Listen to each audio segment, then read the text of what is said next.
Hello everyone and welcome back to the Common Sense Crypto channel. As with you always, this is Rich doing another video today on XRP. So I hope you're all having a wonderful day today wherever you are in this great world. We're gonna talk about XRP. And aren't you all happy the weekend is here once again? I'm happy about that.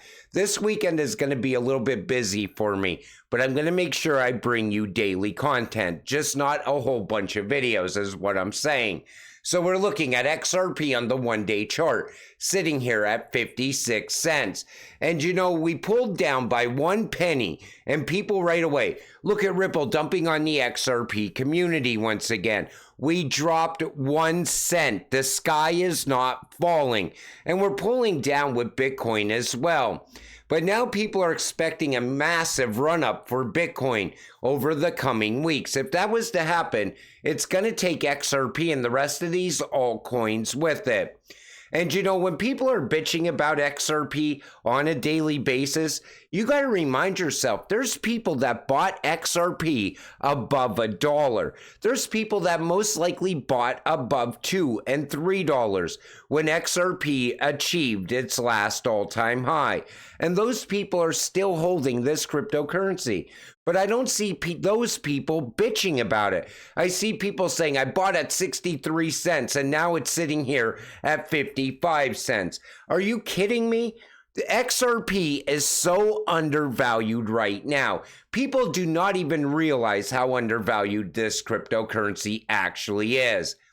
The fun part about crypto, you may be holding a possible 100x that you don't even know is 100x just yet. Stay patient.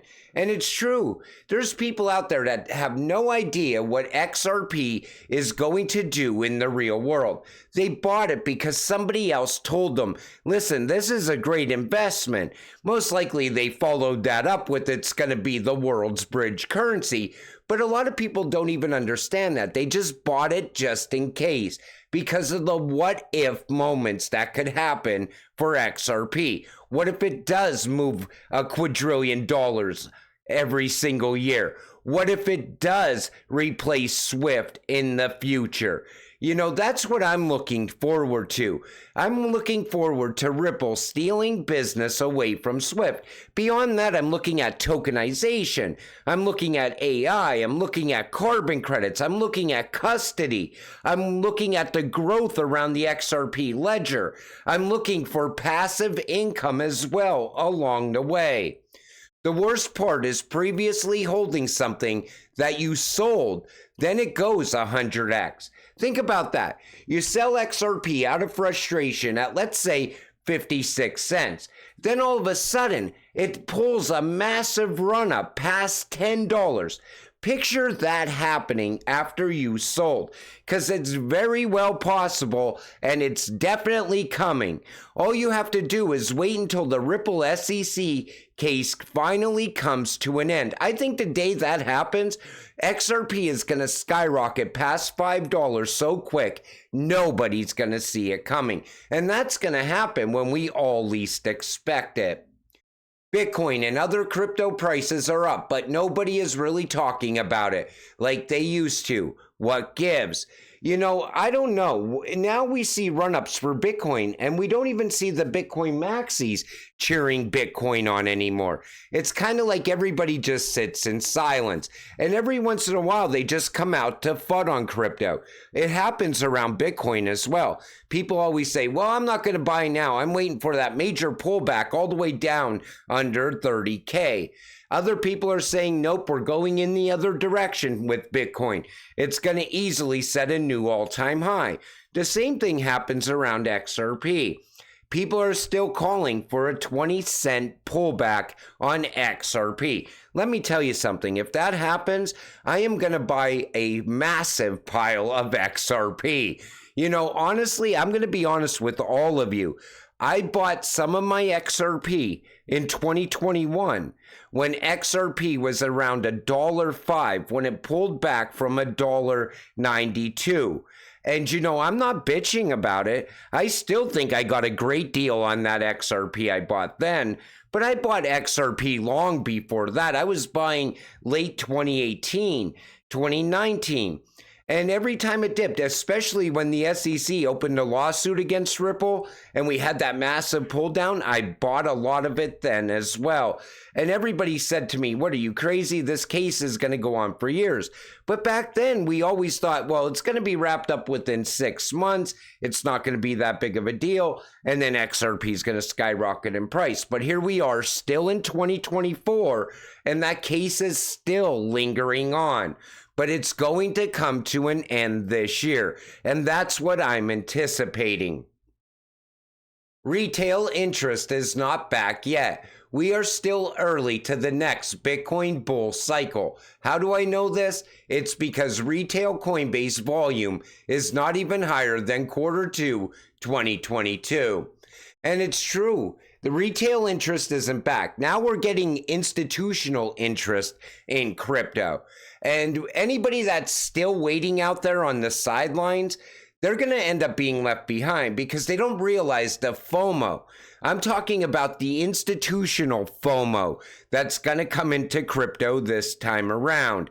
And then beyond that, we'll start talking about a utility run for these utility-driven cryptocurrencies as well, because I think we're going to see that happen at the same time. It's going to kind of run in parallel in this next run-up, because you got to remember, tokenization is going to boom this year. I don't think it's going to happen in the first half of the year. I think it's going to all happen in the second half of the year. First half of the year, we could see the Ripple case come to an end. That could be a major catalyst. Then all of a sudden, we start getting more value through tokenization, more on-demand liquidity corridors opening up in the United States, big banks announcing that they're working with Ripple now, announcement after announcement. Plus, you could see XRP running on those money transfer license that Ripple has all around the United States as well. That could happen in 2024 also. What I'm saying is this year looks great for XRP. Always a good reminder, even for the 5 to 10 year plus veterans, the old cliche of being too early just stuck around like gum on your shoe. As we near 2025, this is the cycle I believe coincides with utility in a similar way to the internet boom, that once it begins, it should extend. Nobody knows how long that's going to last. And listen to David Schwartz talk about adoption. This is an older video, and look at where we are today compared to then. The narrative for a few years, because I've talked to your CEO, Brad, fairly often, and he's made the case this is a way for banks to save money, use XRP as kind of a bridge currency. But I got to say, it doesn't seem to be happening. It seems every year this is kind of the promise, but we're not seeing a lot of adoption. What's going on there? I would agree that adoption of digital assets has been a little slower, you could see it as being incredibly quick or incredibly slow, depending on what time frame you think is reasonable. I would say revolutionizing international finance is not something that you would expect to happen overnight. But it is a multi-step process, and I think the first problem that we encountered, we kind of thought that we could take a direct line to settling with a digital asset, and I think a lot of people thought that, well, now we have digital assets, let's just use them for payments, and that'll be that. Part of the problem is that the payment systems are just not capable of supporting instantaneous settlement. So if you think about a payment system like SWIFT, where you just kind of push a payment message out, and you don't necessarily know the entire path, and you don't know the fees until later, you don't even know if the destination account even exists until sometime later when the payment is actually processed by the destination institution. There's no way that you could build instantaneous settlement into a system like that.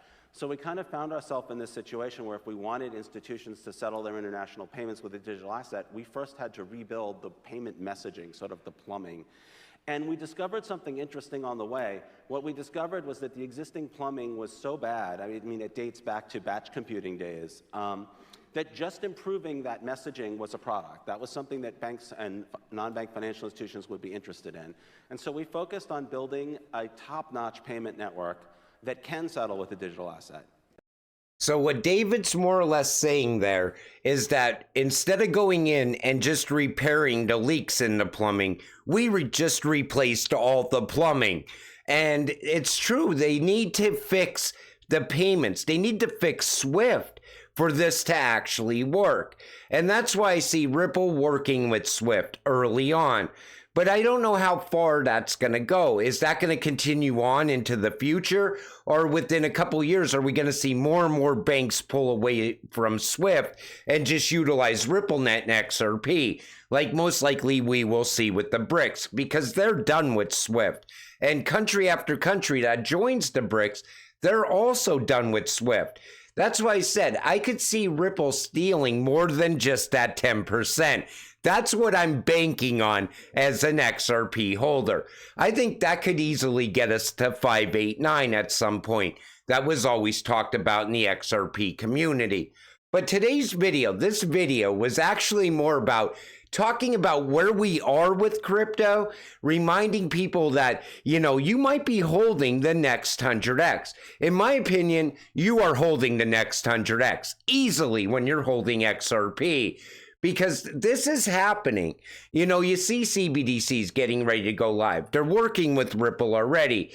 A lot of countries are utilizing RippleNet. Banks are utilizing RippleNet, especially overseas. Here, it's lagging behind in the US because we have no path forward and we have an anti-crypto SEC and anti-crypto politicians. But I think even this next election cycle might be changing that as well. Because now Elizabeth Warren is slowly coming over to become pro-crypto. But we'll have to wait and see how that all plays out. But any politician that's anti-crypto most likely is not going to win in this next election. Because there's way too many crypto investors out there. And if they're not crypto investors yet, they're interested in crypto. And they're using cash apps and things like that already. The next step for them is to use crypto and not even know it. And that's what will get us to mass adoption in the future. But I just wanted to give you an idea of what we're looking at around crypto. I can't believe the price of Bitcoin moved up the way it did, and it was like crickets on X. Nobody really talked about it. Nobody was excited about it. Same thing goes with XRP. All I've seen happen, XRP moves up. Some people say, well, we're going parabolic, and they're excited. But for the most part, people just stop FUDing on XRP for a day or two. But you want to be here when the excitement begins, and that is coming this year. You could see it setting up already. I can't wait to share that time with all of you. But until it all happens, stay patient, stay positive, and let's get rich together. With that said, I'm going to wrap up this video. I want to thank you all for watching. I appreciate all of you. I'll see you in the next one. Have a great night.